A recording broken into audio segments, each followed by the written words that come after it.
Muito bem, turma, dando continuidade à nossa aula, vimos sobre primeira lei de Mendel e segunda lei de Mendel. Vamos dar continuidade um pouquinho aí nessa parte da genética. Vamos falar um pouco sobre teoria cromossômica da herança. Teoria cromossômica da herança. Vamos lá. Posterior a Mendel, a partir de 1865, novos conceitos surgiram sobre genética por conta dos trabalhos de Mendel. A partir de 1884 e 1885, alguns cientistas alemães, biólogos alemães, chegaram a conclusões individuais de que os cromossomos poderiam ser a base da hereditariedade. Nada comprovado, só teoria. A partir de 1903, Sutton e Boveri, de formas independentes, chegaram a conclusões muito parecidas também. Sutton, que era estudante de biologia, mostrou que havia uma certa coincidência entre o comportamento dos fatores hereditários de Mendel com a meiose na fertilização. Então já se conhecia a meiose e já se tinham os conceitos dos fatores mendelianos. E ele percebeu, o Sutton, em 1903, de que havia uma paridade entre esses dois conhecimentos. Não satisfeito, em 1903, Boveri, que era um cientista alemão, ele descobriu que os ovos de ouriço do mar precisavam ter um conjunto completo de cromossomos para se desenvolver normalmente. Então ele também percebeu que dentro desses cromossomos havia alguma coisa que só a presença deles fazia desenvolver o organismo. Se eu tiro um desses cromossomos, o organismo não se desenvolve. Por seus trabalhos, Sutton e Boveri são considerados os fundadores da teoria cromossômica da herança, que diz o quê? Que os genes estão nos cromossomos. Basicamente é isso, que para gerar um organismo novo, eu tenho os cromossomos e dentro deles estão presentes os genes, ok? A partir daí, outros trabalhos foram surgindo. Agora, além dos cromossomos, foram descobertos também como se determina o sexo dos indivíduos, a determinação do sexo e a herança ligada ao sexo. Vamos entender isso. A determinação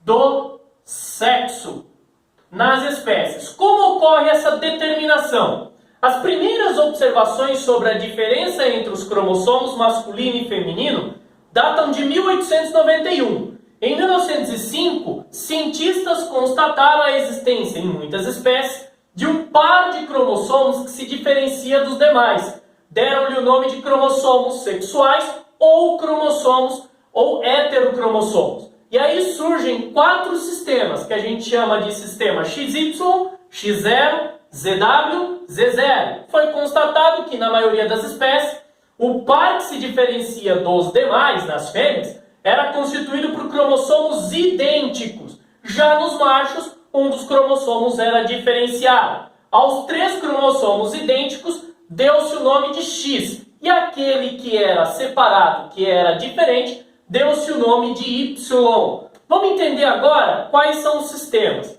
O primeiro deles é o famoso sistema XY.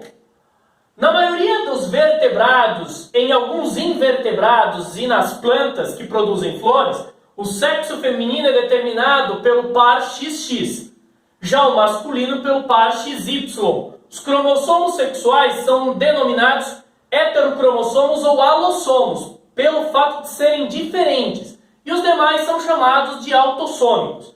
Já no caso da espécie humana, 23 pares nós temos de cromossomos em cada célula. 22 são autossômicos e temos um par que é chamado de par sexual. Sabemos que a meiose é o processo de divisão celular que dá origem aos gametas, aonde os espermatozoides vão ser metade X, metade Y, e os óvulos vão ser só X. Então fica claro que No sistema XY, que é o caso também da espécie humana, o homem ou o macho é quem determina o sexo nas espécies. Não que essa determinação seja consciente, deixa bem claro. Tá? É uma determinação aleatória, mas é o macho quem determina o sexo. E aí a gente tem aqui, no caso do XY, do sistema XY, sistema XX. Você percebe que a fêmea, a mulher, ela vai produzir gametas XX. Já o macho gameta XY. Tá? Então você tem 50% sendo produzido de homens ou machos e 50% de mulheres ou fêmeas. Isso no sistema XY. Outro sistema que nós temos é o sistema X0. O que é esse sistema X0? É encontrado em insetos como gafanhotos, besouros, percevejos, baratas e outros organismos. Nesse sistema, o macho ele é X0 e as fêmeas XX. Isso quer dizer que o macho carece de um cromossomo. Ele não tem o par sexual, só tem um na parte sexual. Tá? Um que apresenta o cromossomo X e o outro desprovido de cromossomo sexual. Olha lá, ó, o macho ele não vai apresentar um cromossomo no gameta. O gameta vai ter um a menos. Tá? Mesmo assim, ele ainda determina o sexo. Já a fêmea vai ter o par sexual normal. Próximo sistema que a gente tem, sistema ZW. Sistema ZW. Aqui ocorre uma inversão. No sistema ZW, como nas aves, borboletas, mariposas, peixes, bicho da seda, ocorre o contrário. O heterogamético é na fêmea, o macho é o homogamético. Então aqui quem determina o sexo é a fêmea. Novamente, não é uma determinação consciente, deixar bem claro. E aí você percebe que a fêmea ela é heterogamética, ela vai produzir um gameta diferenciado e determina o sexo na espécie. Assim como no sistema XY, a gente também tem o sistema Z0. O que é esse sistema Z0? Encontrado em galinhas domésticas e répteis. Isso quer dizer que a fêmea vai carecer de um cromossomo sexual. Não vai ter o par. Vai ser um cromossomo sexual e o outro gameta vai carecer de um cromossomo. Tá? Também determina o sexo nessa situação. Já que estamos falando de determinação do sexo, existe o que a gente chama também de herança ligada ao sexo. Então tem algumas características que estão ligadas, são influenciadas ou são exclusivas do sexo em questão. Então uma das primeiras experiências desse tipo de herança, em que as características estão ligadas aos cromossomos, datam de 1910, pelo pesquisador T.H. Morgan. Tá? Estudando o cruzamento entre as moscas, no caso da espécie Drosophila melanogaster, essa mosca é muito importante porque os seus cromossomos são muito grandes, extremamente visíveis ao microscópio, tem pouca quantidade, são 8 cromossomos com 4 pares, então fica mais fácil aí para você visualizar e trabalhar. Observou a presença de machos mutantes de olhos brancos e olhos vermelhos. No meio do cruzamento, ele percebeu que mesmo cruzando com outras fêmeas de olhos brancos, final das contas o que você tinha, de olhos vermelhos, né, as fêmeas de olhos vermelhos, o que você tinha eram mutantes de olhos brancos dos machos. Raramente apareciam em fêmeas. Né? E aí ele acabou percebendo que isso estava ligado a regiões dos cromossomos sexuais que não são compatíveis com regiões do cromossomo X, do cromossomo Y no macho. Tá? Então, final das contas, você teria machos de olhos vermelhos, X, azão Y, 25%, machos de olhos brancos, X, azinho, Y, 25%. Já nas fêmeas, ela teria que ter a dupla recessiva. O macho, ou ele é branco, ou ele é vermelho. A fêmea poderia ser portadora, sem manifestar a característica. Tá? E aqui a gente tem um exemplo, né? No caso das fêmeas, você percebe que o par ele vai ter aí uma complementaridade no caso dos dois X, dos dois cromossomos X. Já o macho não tem. você tem no X, mas o Y não vai ter esse gene complementar. Então o macho ou ele é ou ele não é portador da variável. No caso da fêmea, ela pode ser portadora, mas não manifestar a característica. E aí vamos ver um pouquinho desse tipo de herança, né? A herança ligada ao sexo e a herança restrita, influenciada e restrita ao sexo. Ok? A primeira que a gente vai ver aqui, herança ligada ao sexo no ser humano. Vamos ver. Herança ligada ao sexo. A gente tem algumas características que o homem desenvolve e a mulher não. E tem algumas características que a mulher acaba sendo influenciada e o homem não. Olha só, os cromossomos XY encontrados na espécie humana são semelhantes aos analisados lá na mosquinha drosófila. Tá? Ambos possuem uma pequena porção não homóloga, ou seja, uma porção de X que não existe em Y. Olha aqui, ó.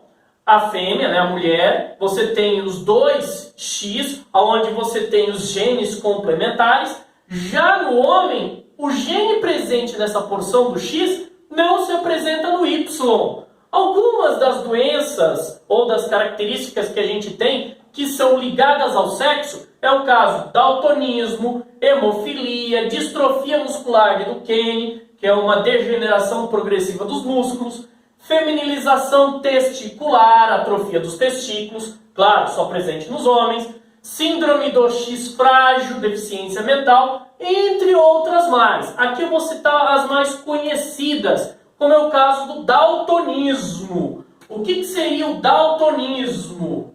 Daltonismo.